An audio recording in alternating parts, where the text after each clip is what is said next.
U.S. Open live on NBC, USA Network, and Peacock. The world's best golfers taking on one of the toughest golf courses in the world. Oakmont Country Club, the U.S. Open, starts Thursday on USA, NBC, and Peacock. Part of the broadcast team, Brandel Chamblee, Golf Channel lead studio analyst, joining us from Pittsburgh, the course just outside of downtown Pittsburgh.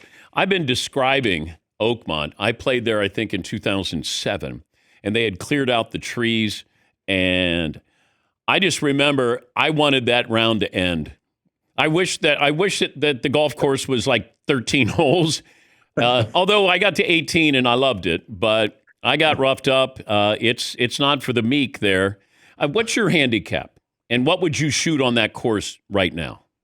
I'm a +3. If I played from the tips, I'd probably shoot 80. Okay. I mean, Scottie Scheffler, I think, is a +11 or 12. I think I saw recently, something like that. Yeah.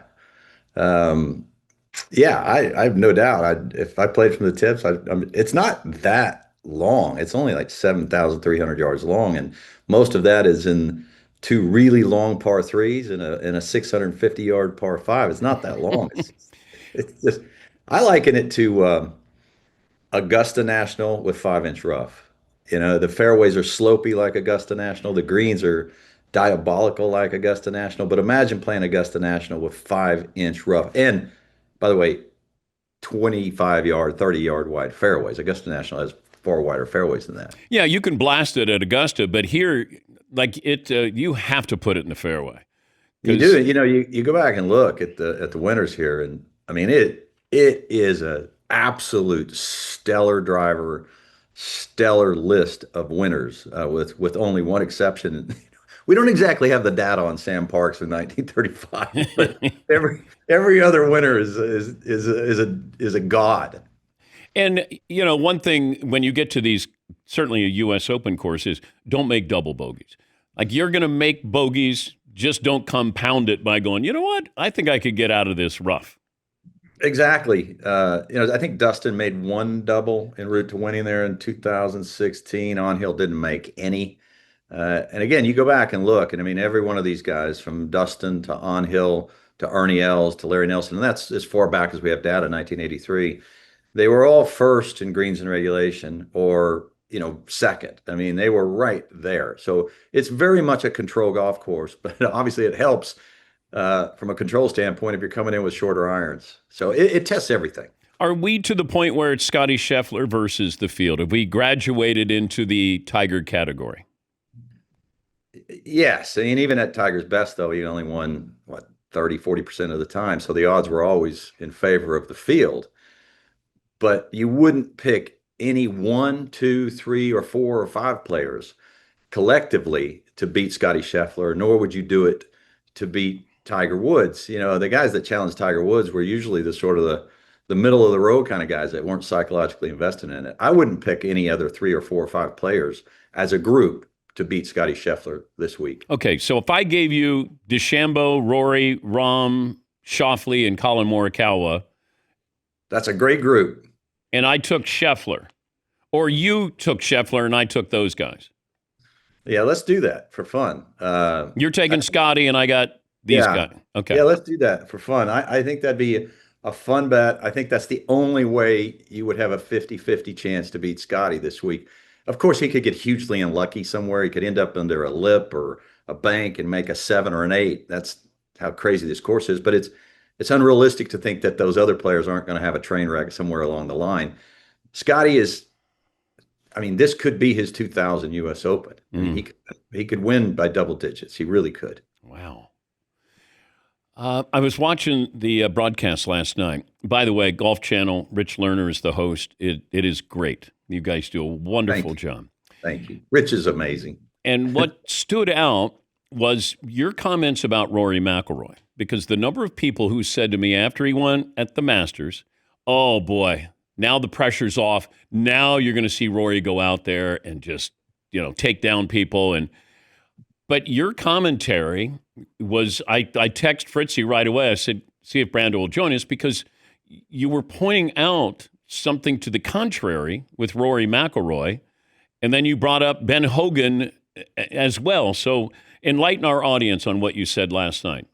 Yeah, I don't think that Rory's necessarily lost his form as he's lost his focus. And there is some precedent for that. Ben Hogan, mind you, he was 40 when he did it, and Rory's in his mid 30s. But Ben Hogan in 1953 had never played the Open Championship, went over and played the Open. Now, he won it and completed the career Grand Slam and had the best year in the history of golf to that point in major championships. And the idea was that's it. He's going to go on a torrent for the next, 4 or 5 years. And he had won 25% of his golf tournaments at that point in his career. And he would play 53 times after that on the PGA Tour and win just one other golf tournament. And that was 6 years later, 1959. He won one time after completing the career Grand Slam. So, I think there's this huge sense of accomplishment. It's not unique to golf. We see it in all the arts and other sports where somebody climbs that mountain and they realize, they lose their focus, they lose the sort of creativity and the inspiration that it took to achieve what they did, and they struggle to find it again. And it's a very small sample size thus far. It's just 3 or 4 tournaments for Rory, but I've never seen him play this poorly. I've never seen him look this disorganized. He's never had a tournament where he played as bad as he did at the Canadian Open, his last outing. And he said it, Dan. Dan, in the media center, he says, yeah, it's really hard for me to get out and go hit balls for 3 or 4 hours. And I'm not aiming at anything. And I don't really have any long-term goals anymore. And I think I said, look, if you were a coach and you heard a quarterback talking like that, you'd bench him. Yeah. You're like, you can't play if you can't find the focus to play at your best. This game is really hard to play at the high level if you are focused. Nobody is talented enough without the fire, burning white hot in them to compete at the highest level. But you can kind of see him, and you guys discussed body language when he's meeting with the media. It just feels different, that you're almost exhaling, whereas Tiger was inhaling. Like he was like, yeah, I won. Okay, what's next? And granted, there's nobody like him. Even David Duval, he got to the mountain. He's like, I think I want to come down off the mountain. Yeah. But understanding, and Rory does, what I love about him, he's one of my favorite interviews because he does listen to what you're asking him. And he does give you something that feels like it's not robotic there. But just 100%. Watching the body language, Yeah. it just feels like he's kind of there to, be the Grand Master, Grand Marshal there. Harry, here I am. Yes. Hi. And that's about it. So true. Yeah, I think he's the best interview in golf. I've asked other writers who's the best interview in golf is. They all just unanimously on the men's side say Rory McIlroy. Nothing sated Tiger Woods. I mean, he wanted to name all the mountains and the rivers. I think Rory is at a point in his life where he wants to enjoy his life. He wants to drink some nice wine. He wants to take some trips with his buddies. He's got his fingers in a lot of pies in the business world. I'm pretty sure he's worth billions, or on his way to being worth billions. And he's taken a leadership role in a lot of different ventures. So I think, he's just different. And I think that's one of the reasons why he's such a great interview is because he is insightful. He is bright. He thinks about a lot of different things. And I think he's got a lot of different interests. Can he find his way back to focus? I hope so, because I was joking. I mean, he was put on this earth to play golf like Leonardo da Vinci was put on this earth to paint angels. I mean, they just don't come around like Rory very often. And I'm sure he's great at all these other things. But that man was put on this earth to play some golf. And then Bryson DeChambeau, all of a sudden, it's like a body switching movie where all of a sudden he's somebody different. He brings the U.S. Open trophy out, letting fans touch it. We saw the Masters where he came out and embracing the crowd. Is this calculated? There's a lot of people that think it is calculated, but as I used to say about Phil Mickelson, it doesn't really matter whether it's calculated or not. All that matters is that people are entertained and they get the autograph and they get the exchange, because sport is really about entertainment. And he's great entertainment. You'd be hard pressed to find anybody more entertaining in the game of golf than Bryson. I don't know. I feel like it's sincere. I'm kind of gullible that way, Dan. I look at him. I'm like, all right, I'm buying it. He looks like a hell of a nice guy to me. He sounds like a nice guy. Maybe he's a little awkward socially amongst his peers. But right now, the not going to say the most devastating. Scottie Scheffler's iron play is the most devastating weapon in the game. But when I watch Bryson hit driver, it reminds me of Steph Curry hitting threes. It's just, you can't do what he's doing. Like Scottie Scheffler is the best driver in the world as far as we know, because we don't have the data on Bryson on live events, but eye test wise, Bryson's the best driver of the golf ball in the world. And that's obviously hugely important this week. We love seeing birdies. We like the roars, but we're not going to see maybe as many birdies as people would like.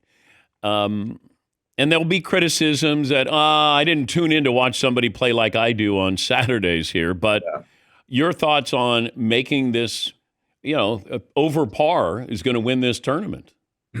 Well, I grew up and I always just felt like the U.S. Open was the most intimidating test in golf. The rough used to be the thickest that the players faced, the greens the fastest and the firmest, and it was supposed to be a place where players went to bitch.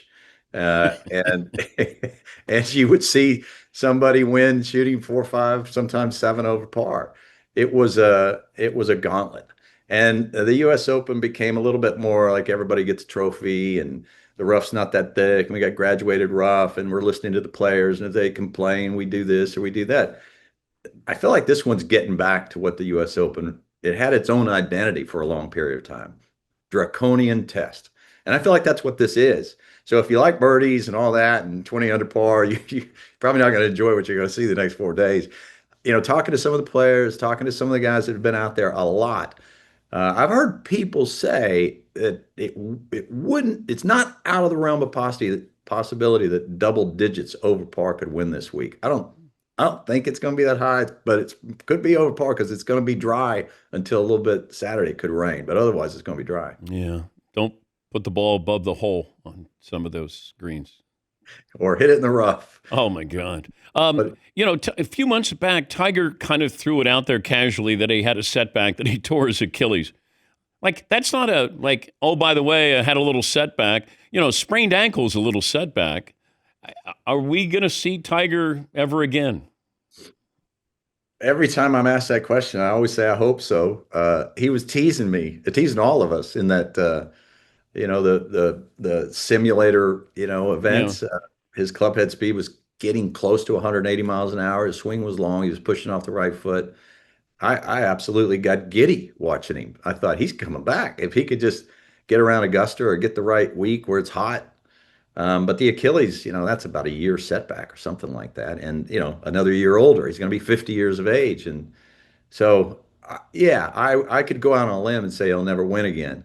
And I half say it, I would love him to prove me wrong. I'd love if he won one more time, that'd be 83. And now people say he's tied with Sam Snead. I disagree, but nonetheless, people say he's tied with Sam Snead at 82. I say Tiger's all alone at 82 and Sam 77. But nonetheless, if he gets one more, I think that'd be one of the coolest things that ever happened in golf. Yeah, his son Charlie might win before Tiger wins. Charlie looked really good winning that tournament recently. Big tournament with a great field in it. He's got a heck of a swing, too. Yeah, he looks like Dad. He does. Hey, thanks for joining us, as always, and we'll be watching later on. Always a pleasure, Dan. Take care. Brandel Chamblee, former PGA Tour player. He's a +3. He'd shoot an 80. All right. Once again, if you see the coverage or you tune in and watch it, and you're going to see a couple of holes, and you're going to go, what's that? And the rough, that, once again, I joke that you could lose a small child in there. You could. It's never happened. No, I don't think so. No. Maybe like a dog. Like, have you seen Skippy? Here, Skippy.